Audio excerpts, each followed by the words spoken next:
السلام عليكم ورحمة الله وبركاته. ونبتدي الكلام بالصلاة على النبي عليه الصلاة والسلام.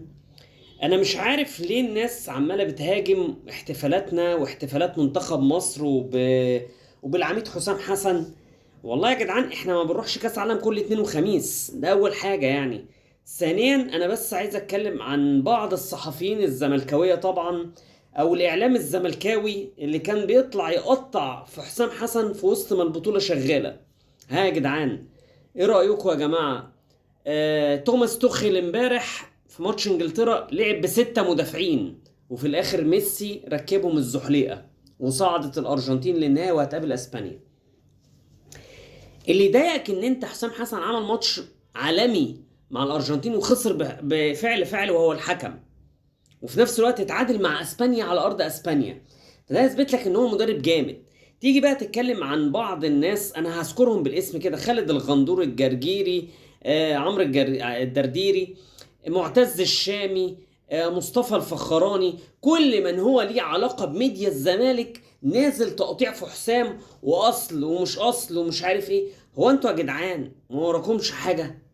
عاملين زي الست اللي قاعده ولا مؤاخذه فاضيه قاعده على المصطبه وتقعد تقطع، وكان المفروض ما نعملش احتفالات وبتاع. يا عم وانت بتصعد كام مره كاس العالم؟ ده انت صعدت دور ال 16 واحرجت الارجنتين، ولولا الهدف الصحيح اللي ملغي اللي كل وسائل الاعلام اتكلمت عنه قالت لك ان هو هدف صحيح وملغي للاسف، والحكم ذبح مصر. وكل من هو يعني من مشاهير كرة القدم مدربين ولاعيبه قال لك منتخب مصر تم ذبحه. يا راجل كله يقول لك اصل كان المفروض يدافع وينزل حسام عبد المجيد. يا عم ما حسام عبد المجيد لو كان نزل حتى هنعمل ايه؟ ده حسام حسن في عز ما هو ايه راح مهاجمهم. فاتمنى يعني، لان احنا ايه خلاص بقى كاس العالم هيخلص وهنرجع بقى لايه لوجع الدماغ بتاع الزمالك والاهلي والانديه والرخصه والكلام ده. وانا كده كده ما بحبش اتكلم عن مواضيع تخص نادي الزمالك غير لما بلاقي ان الميديا الزملكاويه متوجهه ان هي بتهاجم حسام حسن وبتهاجم النادي الاهلي. فدورنا احنا كميديا النادي الاهلي ان احنا ندافع عن النادي الاهلي. يعني اتمنى والله ان شاء الله الموسم الجاي، طبعا احنا النادي الاهلي كله شغالين دلوقتي صفقات واستعدادات للموسم القادم.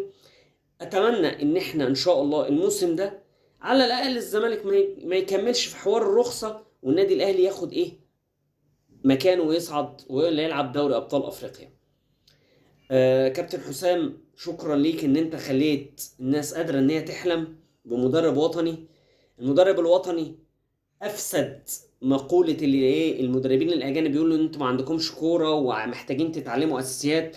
لكن الحمد لله احنا عندنا مواهب زي زيكو، وعندنا لعيبة كتير تانية في المنتخب والله العظيم.